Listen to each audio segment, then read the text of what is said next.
នៅក្នុងសង្គ្រាមការខូចខាតដែលបំផ្លិចបំផ្លាញបំផុតមិនមែនកាត់ឡើងទៅលើរូបរាងកាយនោះទេ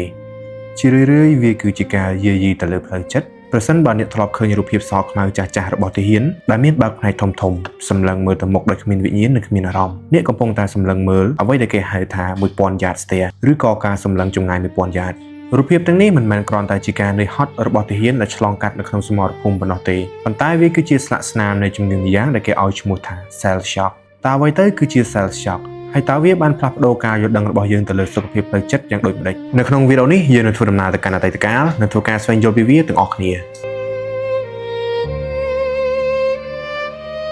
ពាក្យថា cell shock ត្រូវបានបង្កើតឡើងដំបូងនៅក្នុងឆ្នាំ1915ដោយអ្នកចិត្តវិទ្យាជនជាតិអង់គ្លេសម្នាក់មានឈ្មោះថា Charles Mayer នៅក្នុងកំឡុងសង្គ្រាមលោកលើកទី1នៅពេលនោះយុទ្ធសាស្ត្រសង្គ្រាមត្រូវបានផ្លាស់ប្ដូរទាហានត្រូវបង្ខំចិត្តឲ្យរស់នៅក្នុងរណ្ដៅត្រង់សេអស់ជាច្រើនខែក្រោមការទម្លាក់គ្រាប់បែកមិនឈប់មិនឈររួមទាំងការបាញ់ស្រោចពីកាំភ្លើងធំសម្លេងផ្ទុះរខ្លាំងក្លាក្លិនអាវុធគីមីនិងការឃើញមិត្តរួមក្រុមរបស់ខ្លួនស្លាប់នៅចំពោះមុខបានបង្កើតទៅជាសម្ពាធផ្លូវចិត្តដែលមនុស្សមិនអាចទ្រាំទ្របានដំបូងឡើយគ្រូពេទ្យគិតថាវាបណ្ដាលមកពីខួរក្បាលរងរបួសដោយសាររលកធាតុអាកាសនៃការផ្ទុះឬក៏អង់គ្លេសហៅថា shell ប៉ុន្តែមិនយូរប៉ុន្មានពួកគេបានដឹងថាទាហានដែលមិនធ្លាប់នៅជិតកន្លែងផ្ទុះទាល់តែសោះក៏មានរោគសញ្ញាទាំងអស់នេះដែររោគសញ្ញាទាំងអស់នោះមានដូចជាការញ័រខ្លួនមិនឈប់មិនអាចនិយាយបានភ័យខ្លាចសម្លេងខ្លាំងខ្លាចទីងងឹតឬការថ្លង់ភ្លាមៗដោយគ្មានមូលហេតុខាងរាងកាយឬក៏ការយំអណ្ដើកជាដើមនៅក្នុងសម័យនោះវិទ្យាសាស្ត្រផ្នែកសុខភាពផ្លូវចិត្តពុំទាន់មានភាពរីកចម្រើននៅឡើយទេមេបញ្ជាការយោធានិងគ្រូពេទ្យជាច្រើនអ្នកបានចាត់ទុកទាហានដែលមានអាការៈ cell shock ថាជាមនុស្សកំសាកឬក៏អ្នកខ្លាញ់បន្លំដើម្បីគេចវាស់ពីសមរភូមិទាហានរាប់ពាន់នាក់ត្រូវបានបង្ខំឲ្យត្រឡប់ទៅប្រយុទ្ធវិញទាំងចិត្តមិនទាន់ជាសះស្បើយអ្វីដែលគួរឲ្យខ្លោចចិត្តបំផុតនោះគឺទាហានជាច្រើនអ្នកត្រូវបានកាត់ទោសប្រហារជីវិតដោយការបាញ់សម្លាប់ពីបទកំសាកញីនិងបោះបង់ចោលមុខតំណែងតែនៅការពិតខួរក្បាលរបស់ពួកគេត្រូវបានខូចខាតទាំងស្រុងដោយសាររបួសផ្លូវចិត្តឬក៏ដោយសារតែមានអាការៈ cell shock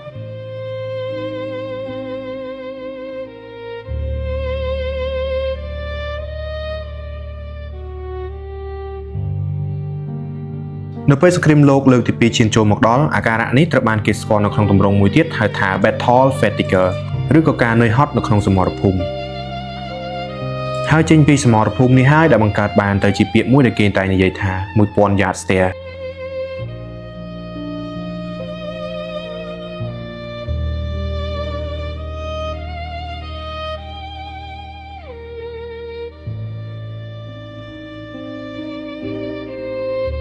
ពាក្យនេះបានមកពីគំនូរដ៏ល្បីល្បាញរបស់វិចិត្រករនិងនាយកព័ត៌មានសង្គ្រាមលោក Tom Lear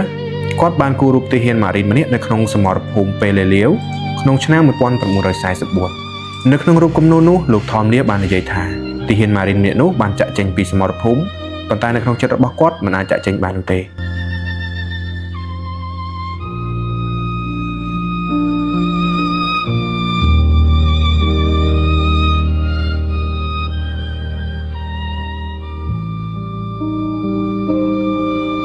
ការសម្លឹងចម្ងាយ1000យ៉ាតមិនមែនជាជំងឺដាច់ដោយឡែកនោះទេប៉ុន្តែវាគឺជារោគសញ្ញានៃ dissociation ឬក៏ការដាច់ចេញពីការពិតវាគឺជាយន្តការការពារខ្លួនរបស់ខួរក្បាលនៅពេលដែលជួបប្រទះទៅនឹងភាពភ័យរន្ធត់ខ្លាំងពេករហូតដល់ចិត្តគំនិតរបស់ពួកគេត្រូវបានបិទដំណើរការដើម្បីកុំឲ្យដឹងអំពីភាពពិតនៃពិភពខាងក្រៅ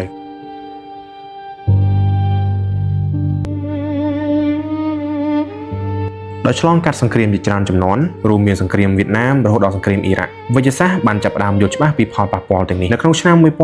1980សមាគមចិត្តសាស្ត្រអាមេរិកបានបដូរឈ្មោះអាការៈនេះទៅជា PTSD ឬក៏ Post Traumatic Stress Disorder សប្តាហ៍ថ្ងៃនេះយើងដឹងហើយថាវាមិនមែនកាត់ឡើងទៅលើទាហាននោះទេអ្នកដែលឆ្លងកាត់នៅគ្រោះថ្នាក់ចរាចរណ៍ធ្ងន់ធ្ងរការរំលោភបំពានឬគ្រោះមហន្តរាយធម្មជាតិក៏អាចជួបប្រទះទៅនឹង PTSD ឬក៏អាការៈ Shell Shock នេះផងដែរវាគឺជាភស្តុតាងបង្ហាញថាស្មារតីរបស់មនុស្សគឺមានដែនកំណត់នៅពេលដែលយើងសម្លឹងមើលរូបទាហានទាំងអស់នោះពីអតីតកាលវាគួរតែរំលឹកយើងថាសង្គ្រាមមិនត្រឹមតែបំផ្លិចបំផ្លាញទីក្រុងឬក៏ជីវិតមនុស្សទេប៉ុន្តែវាក៏បានបំផ្លាញប្រលឹងក៏ដូចជាស្មារតីរបស់អ្នកដែលបានរស់រានមានជីវិតផងដែរ Cell Shock និង1000 Yard Stare គឺជាសម្រែកដ៏ស្ងប់ស្ងាត់របស់មនុស្សជាតិដែលសូមឲ្យយើងយល់ដឹងនិងអាណិតអាសូរដល់អ្នកដែលរងរបួសផ្លូវចិត្ត